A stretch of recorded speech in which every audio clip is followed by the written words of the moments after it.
Previously on X-Men, the podcast that looks at X-Men comics, movies, shows, characters, and more. I'm Hilary. And I'm Eric. It's Eric! Hi. We usually have Eric for our animated series episodes, but he's here this time because we're talking about...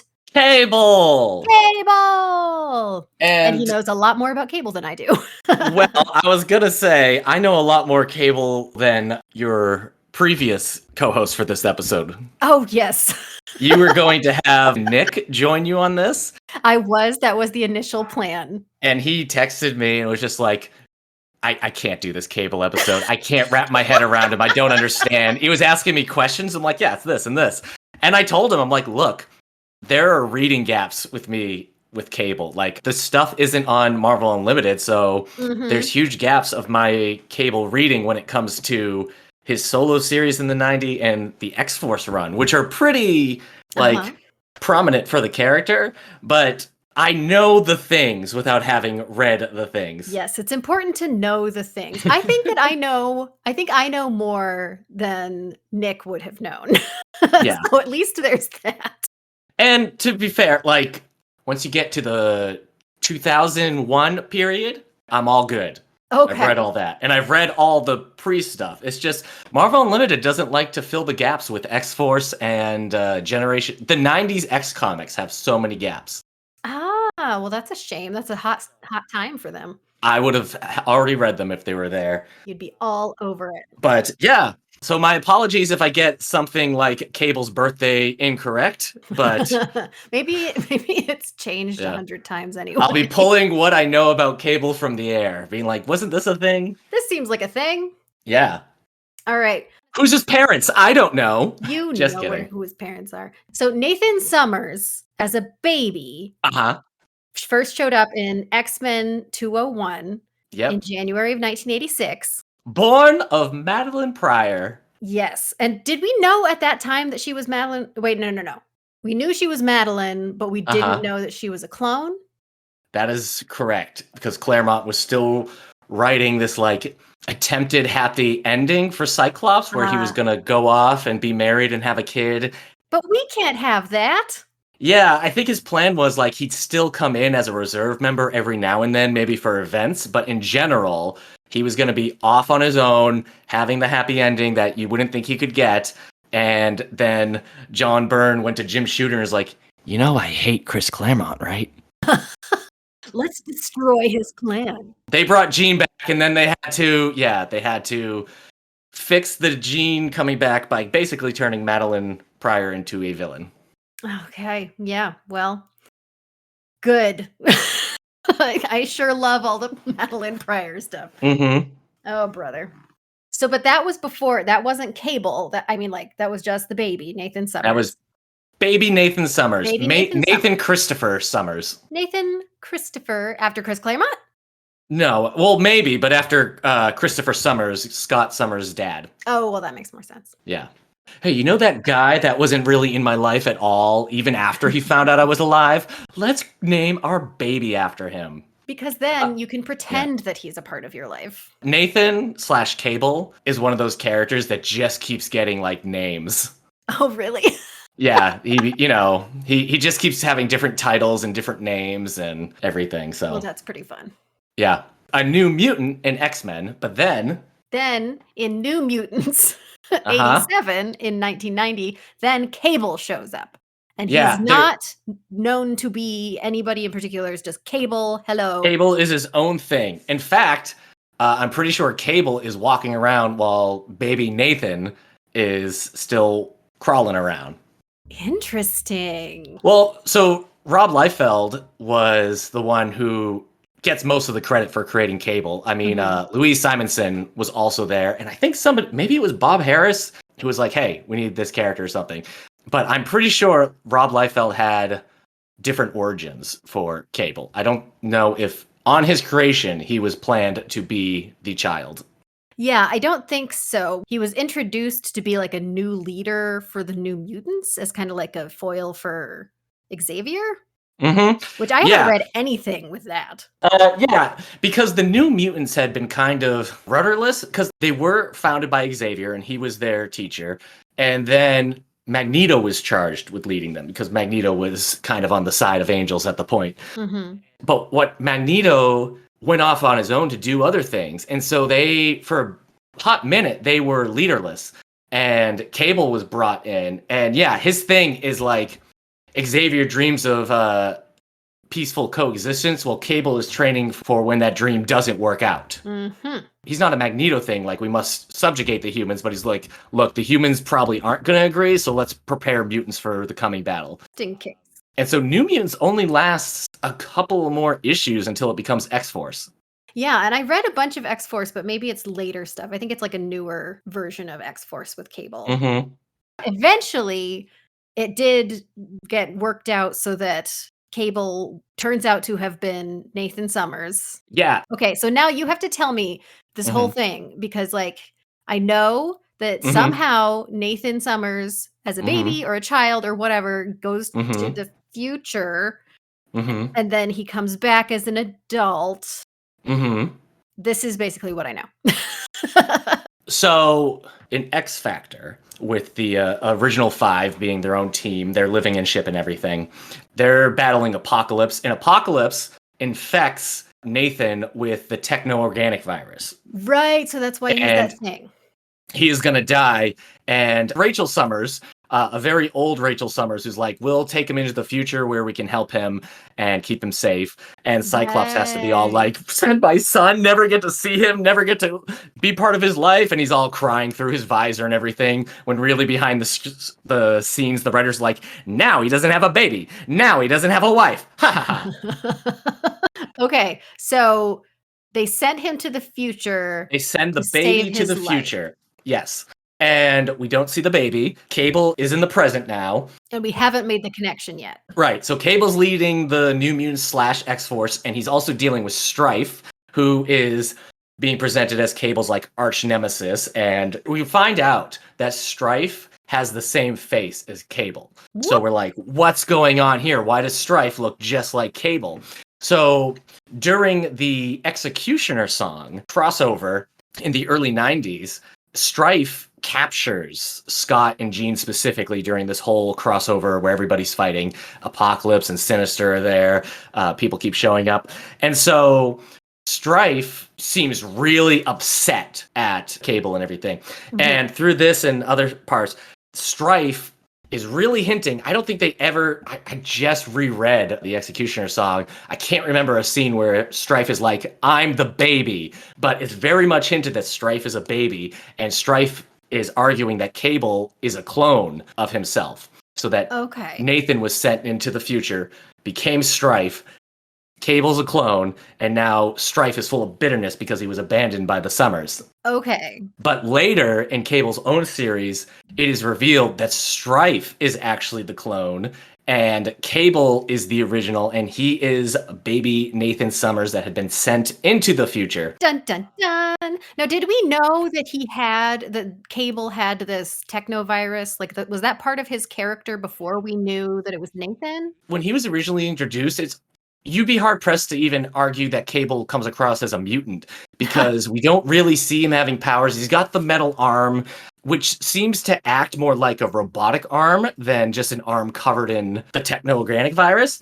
And then later on, you start seeing him move stuff with his mind. It's still a little vague, but yes, once the reveal is that, hey, I'm the baby, we realize all the metal on him is the effects of the techno-organic virus. Okay. Alex Ross, the artist, he hates Cable's design. He just hates it. And so when they did the book Kingdom Come, they were like, you need to make the villain based off of the things we hate that are going on right now that seem really popular. And he's like, it's mostly just Cable. I hate Cable. He's so stupid. He's like, the eye thing, the arm, the big weapons, it's just keep throwing everything. It's like a 15-year-old designed him. I mean, this is cool. I feel like he pulls it off. Yeah. So retroactively, we find out that Sinister cloned Jean Grey, and that created Madeline Pryor. And he did that because he wanted Cyclops and Jean Grey's DNA to have a baby. And he wanted that baby to go on and destroy Apocalypse. And he knows this because he met the Summers long ago when they were time traveling, and Apocalypse created Sinister. So he wanted this baby to grow up to be an ultimate weapon to fight Apocalypse. Oh my gosh. That's kind of Cable's purpose for a very, very long time, from, I don't know, kind of the Executioner's song until the 12. And yeah, the Ascani, Rachel's future people, cloned baby Nathan just in case the techno-organic virus didn't work, because they also believed he was going to be able to defeat Apocalypse. They're keeping him going. Like, is that why Rachel gets them to give the baby to the future? Yeah, they want to keep him safe, but they also want him to defeat Apocalypse in the future. Wow. It's like, what is it, 3,000 something, 4,000? It's very far in the future.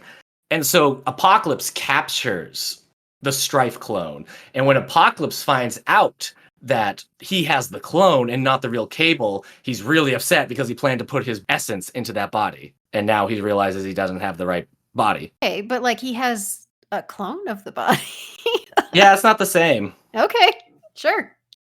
It's similar, is all I'm saying. Mm-hmm. It's very close. So did Apocalypse then raise Strife? Yeah, Strife is raised by Apocalypse, and that's why he's crazy. He grew up bored and bitter, and yeah, all these things. And he was rejected by the person who raised him because he wasn't the perfect version that he was supposed to be, that is Cable. So Strife has a lot of anger at him. But really, Strife, he's a very early 90s character where he's like burning bright. He's showing up a lot. He's one of the big main villains of those early 90s years. And after the reveal that he's the clone and everything, he kind of just falls. He does show up, but he stops being kind of an A-list villain in the books, and he never has recaptured that. Like, if anything, he sometimes has to try to remind people that he's Cable's villain. Considering he is Cable's clone, he isn't as important to him going forward as you would think. Yeah. Marvel isn't kind to clones in general. They do seem to be sort of like plot, that's like true. Character twists, and then that's it. You're done. Madeline, Ben Reilly, Strife, out the door. Get out of here. Joseph, get gone. Boy, yeah. Clones get dead. If you find out you've been cloned, you're not having a good time. No, but if you're the original, although it is always fun to have that, like, no, I'm the original. No, I'm the original. That's usually pretty fun. Yeah, it can be if it's done right. Unlike, say, the I feel like the Cable stuff is done right. The Madeline Pryor stuff is done okay if you sidestep the whole Madeline Pryor was her own character beforehand thing. Yeah. But anyway, that's kind of the reveal of what happened to Nathan Summers and what happened and who their child is in the Cable Strife saga. We later find out that on their honeymoon, Jean and Cyclops went forward in time to where baby Cable was, basically, and they raised him for 12 years. Oh, wow. Like, they just went to the future?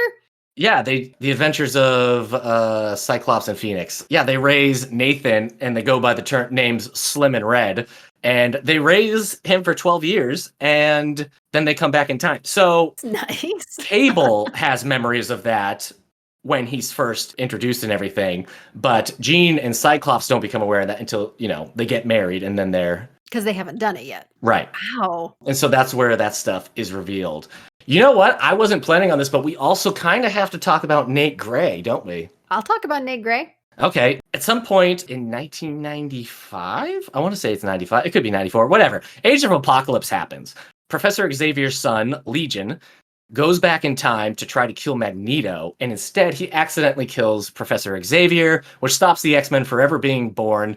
Well, not being born, but the team being formed. Right. And then Apocalypse has no one to stop him when he awakens, and he awakens earlier as well. And so it becomes this desolate future.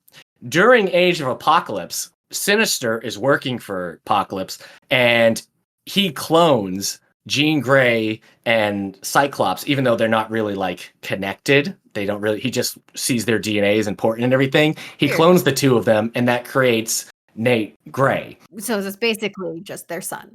It's Cable, except his mom is Jean and not Madeline. And he never has the techno-organic virus. So Cable is a lot like Wolverine, whereas Wolverine's healing ability is supposed to be kind of dampered by the fact that it's always fighting off adamantium poisoning. Right. And so when he loses the adamantium poisoning, the healing factor goes crazy. Nate Gray from Age of Apocalypse, he never gets the techno-organic virus, which means in which Cable, he's constantly having to use his telekinesis to fight the techno-organic virus, which is why he's not like this Omega level mutant. But Nate Gray never has it, so he doesn't have to fight that. So he's technically more powerful than Cable in those ways. He's just like set free.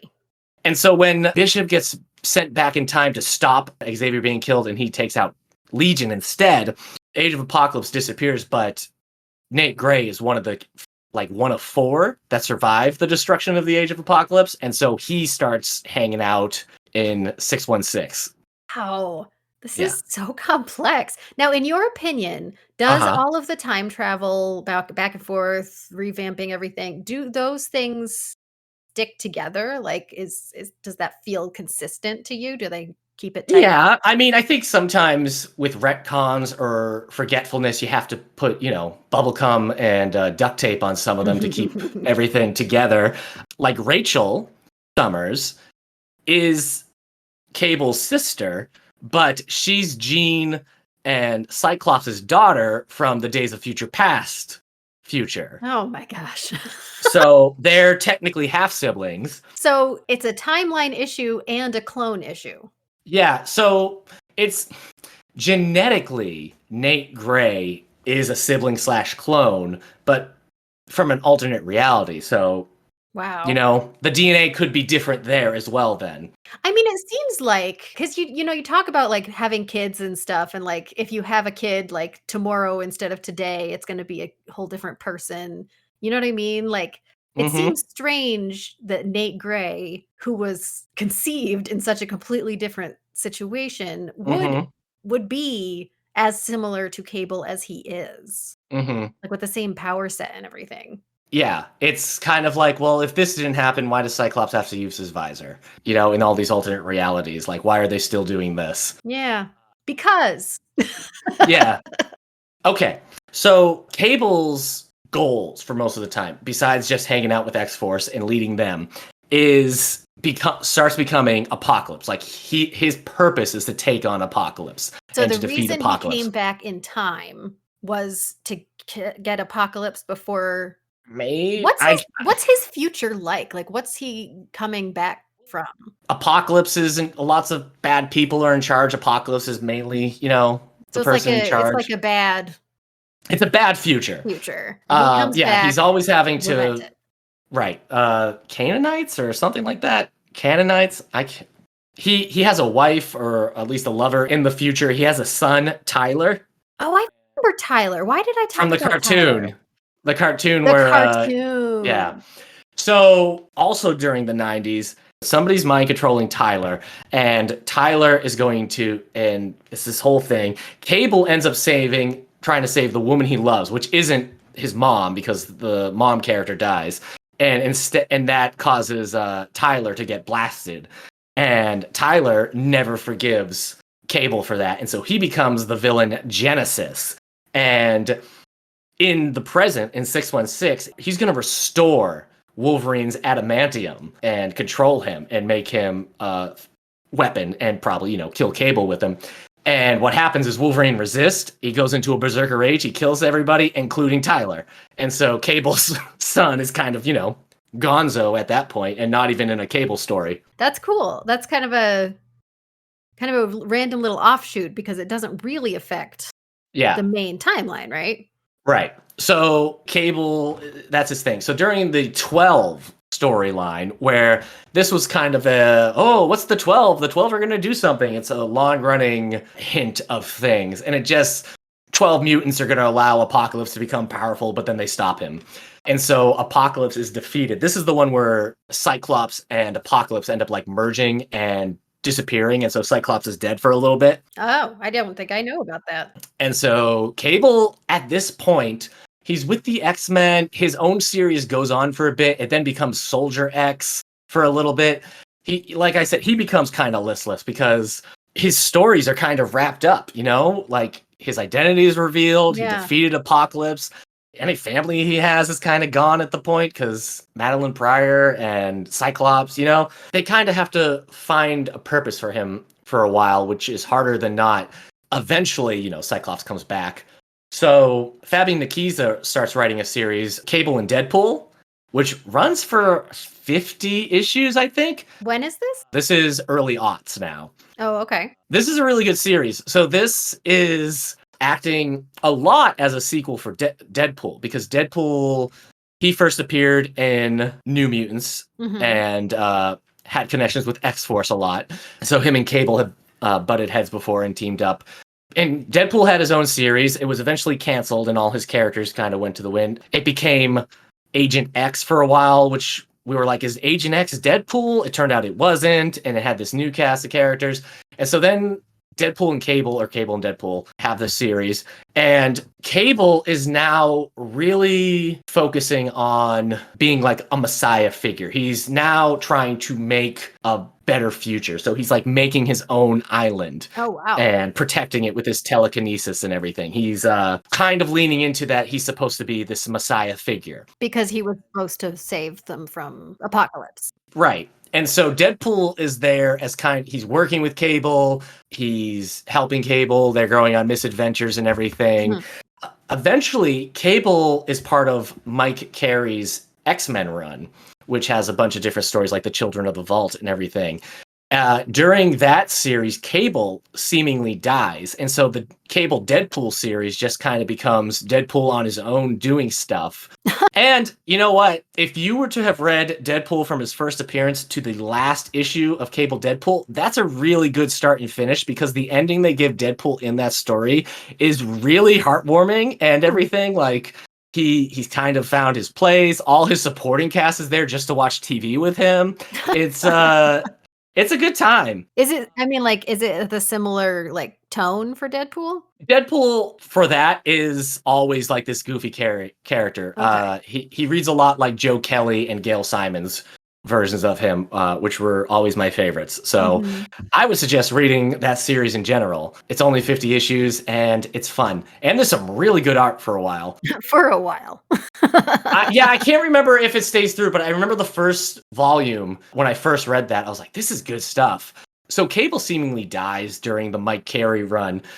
And then, Hilary, yes, during all this, if you remember, a Scarlet Witch, Wanda Maximoff, says no more mutants, and so there are no mutants for a while. That's while he's dead? No, that's while he's alive and everything, but if you remember, that had happened. The mutant population had gone down to only 198 mutants, and there were no new mutants being born for years, and that was a big point of the X-Men for a while. Oh, I know where we're going. And so eventually the series Messiah Complex started.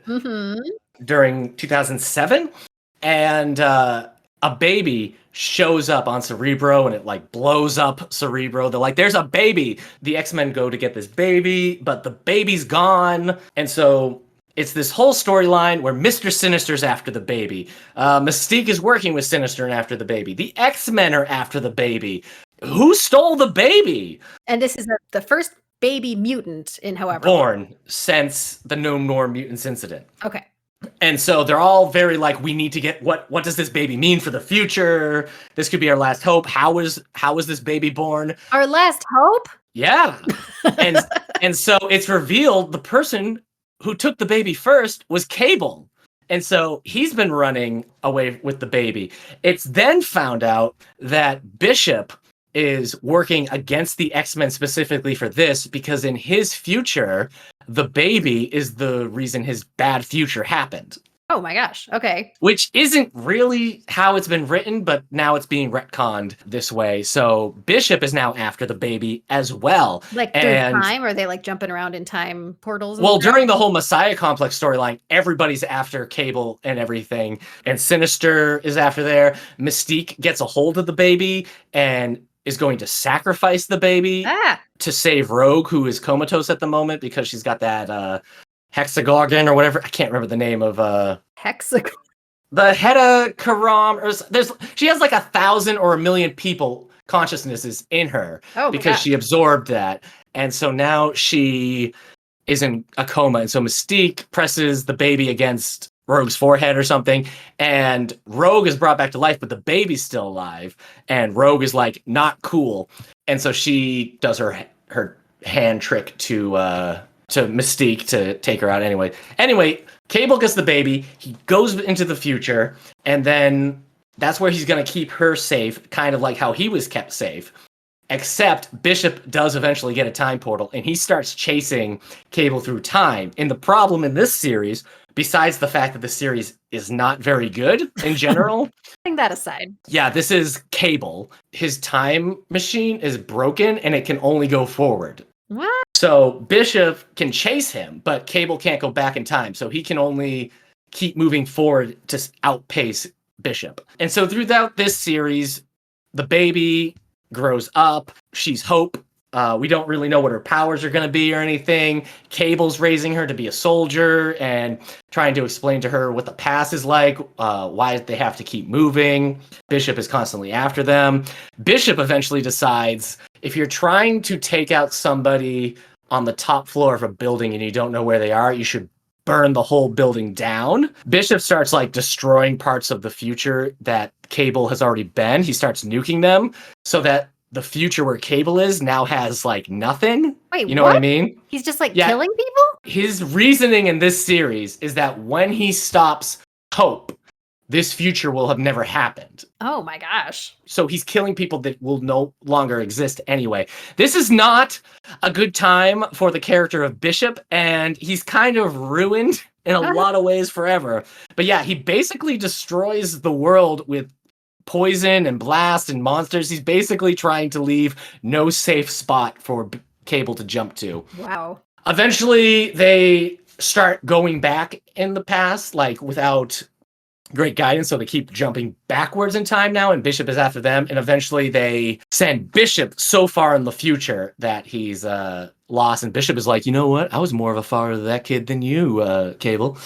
It's bad. If you were a fan of Bishop as a character, you're not having a good time during this series. Well, this makes something make a lot more sense to me, because I just finished an X-Force from 2012 or something like that, where it ends with Bishop hanging out with, I guess, the X-Men, and Hope goes to try to kill him, whatever. But he's talking to Storm, and Storm, I guess, has somehow wiped his memories of, I guess, that time. It's all now dumb. He's good again. But I didn't really get it when I was reading it. So Cable and Hope end up arriving around the time during Second Coming, the Second Coming storyline. And so during this, Bastion and a group of baddies have sent in a whole bunch of Nimrod Sentinels onto, they've sent them after Utopia, the island where all the mutants were living at this point. And Hope shows up and she uses her power and she's able to destroy everything. Cable seemingly dies at this moment. He is filled with a bunch of energy and then he explodes. Hope's powers, she has a lot of different powers. One of the things is she can synchronize other people's powers, and she can use their powers and all this stuff. So she has a lot of different abilities that make her strong. Hope looks a little like a young Jean Grey, but she is not. Yeah, that was confusing. So she's not genetically connected to any of them? Hope is Cable's adopted daughter. So as far as we know, she's just some random... Yeah, that's why she's called Hope Summers, because she was raised by Cable. Who is Nathan Summers. Yes. All right. Cable is dead. Eventually he comes back and is with the Uncanny Avengers team for a while. But then a younger version of Cable comes back, a teen Cable. Yes, I have seen him. Comes back. Yes.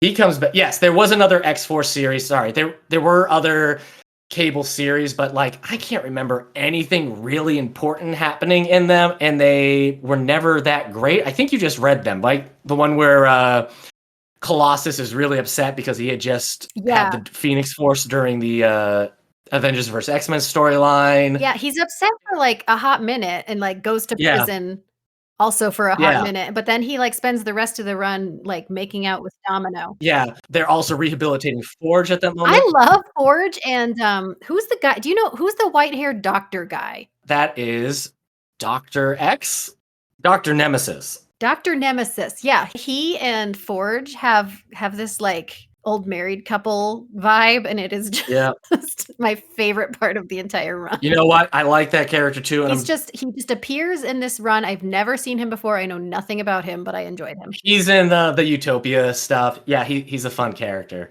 I have read these books, but again, these even prior to 2020. I can't remember any of that. Mm-mm. Nor would you be expected to. So teenage Cable shows up and kills Cable. Oh. Like the Cable that we've known since he first showed up. He kills him. Basically, he's like, you were supposed to protect the timeline and you were supposed to make things better. And instead, there are the 5 original X-Men brought back from the 60s to the present.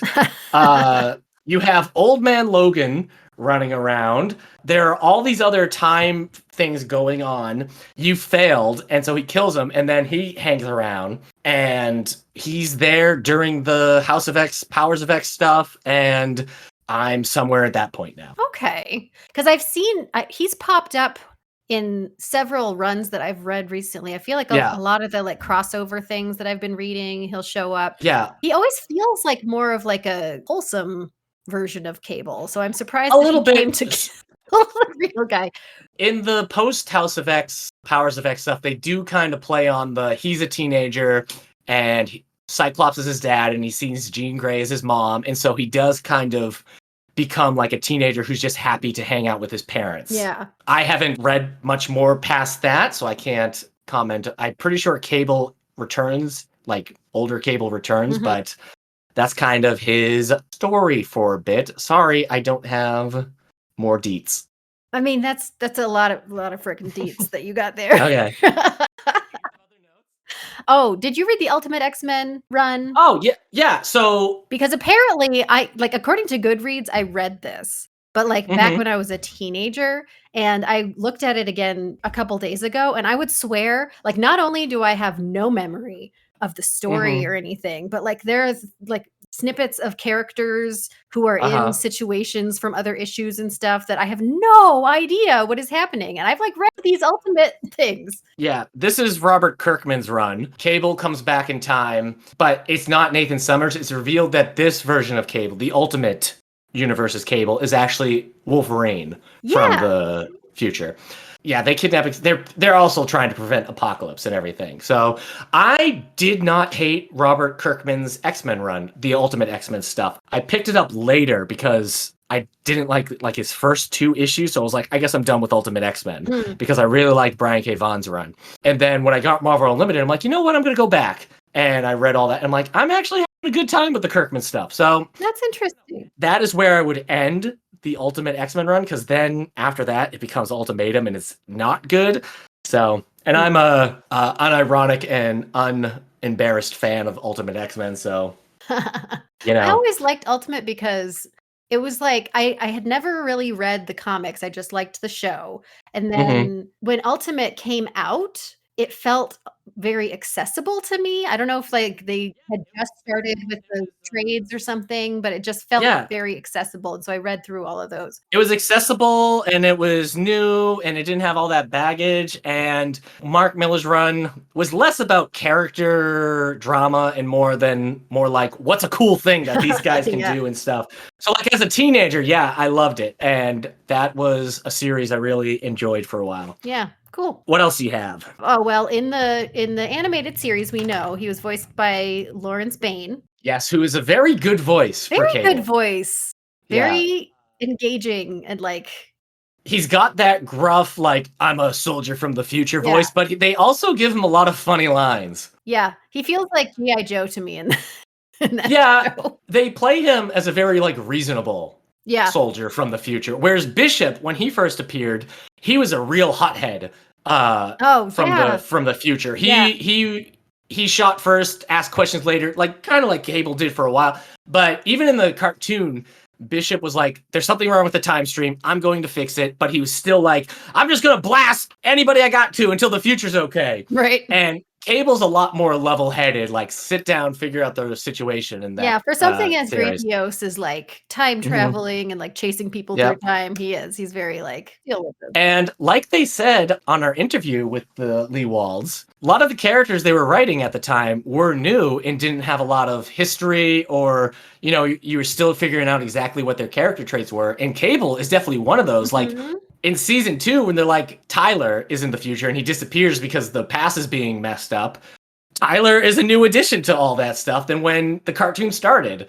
Yeah. And so they are also kind of working on it. And he kind of becomes like, whereas Bishop kind of becomes the guy that has to fix the past, Cable starts to kind of becoming like internal affairs and has to like sometimes go back and rein Bishop in. We're just gonna handle this situation. Yeah. Though they do really start playing up the Cable's apocalypse connection, because in that 2-parter, Bishop goes back in time to stop the legacy virus, but it ends up being a problem. And Cable's like, I have to save my future, I have to help Apocalypse. What? Ah! No. So anyway, yes, Cable in the cartoon is really cool. I like him. I really like him. They add stuff, but I still feel like it's an accessible version of Cable as well. I think so. I think it's the one that I think of whenever I think of Cable is that Cable. Sure. Oh, what is the thing? Mhm. What is the thing that he side travels? Body slide. Yeah, what is that? It lets him teleport, because during the X Factor run, the original 5 in the 80s, they were living in Apocalypse's celestial ship, which was sentient, and Cable... Is that the one that, like, Beast fell in love with in or the whatever? cartoon, yeah, he fell in love. In the comics, he also has Professor, which is kind of an advanced form of ship. Well, all right. So that's a technology thing? The side... Yeah. So his powers are telekinesis, And telepathy. but he's got the technovirus. So he has to use, from what I remember, is the telekinesis that's holding back? It might be all his powers are being used to hold back the techno-organic virus. So that's the thing. That's what kills him too in the Second Coming. The techno-virus just takes control of him.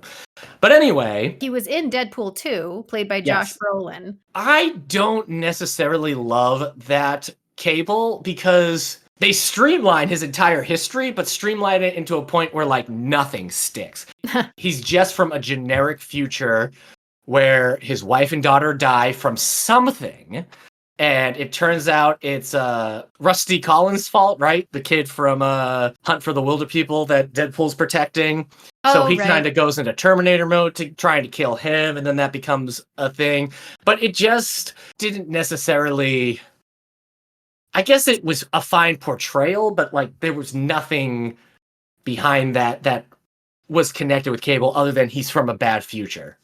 Okay. Domino's in that movie played by Zazie Beetz. Right. Okay, I remember. So the three of them, I mean, Rob Liefeld, he's responsible for Deadpool, for Cable, for Domino, and for Strife. So that's not bad to just like write those 4 characters and go, because all those characters have stuck around.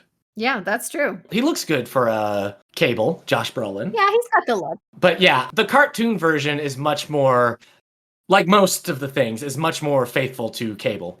Yeah, it's a good time. Yeah. You know what's funny? Uh-huh. When I was younger, I would completely mix up Bishop and Cable.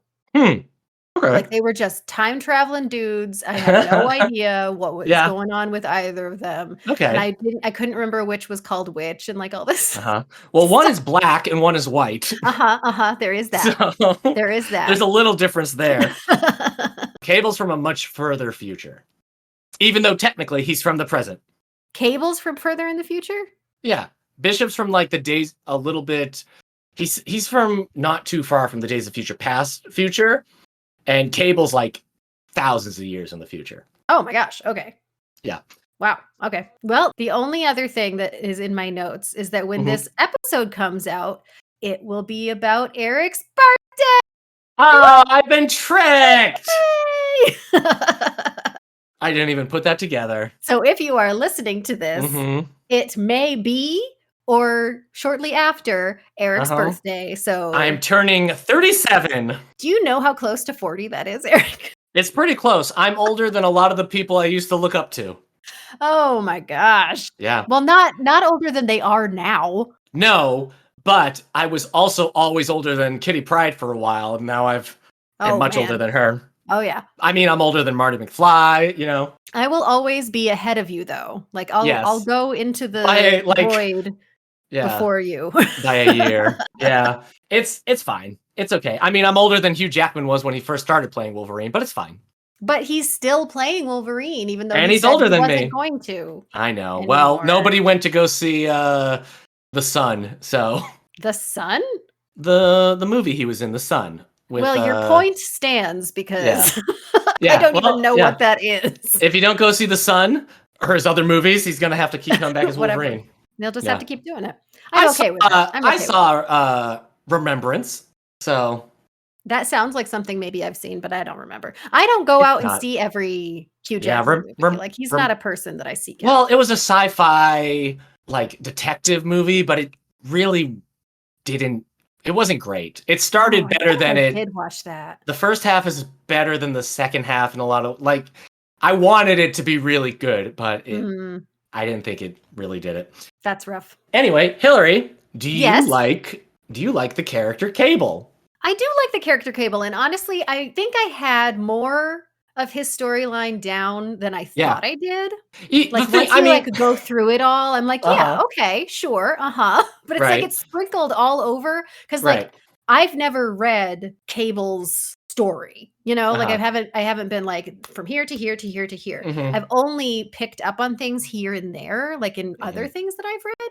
So it didn't feel like I had it quite as much, but I think Mhm. I think I had a good chunk of it. It's nice Right. to have it like really laid out. Yeah. Well, again, most of that was like from memory, but then there's a whole bunch of stuff in the 90s that I definitely left out. Wasn't that a big time for him? Maybe he did all kinds The of nonsense. early 90s, yes. No. The early 90s were a big time for certain characters and then less of a big time for other characters.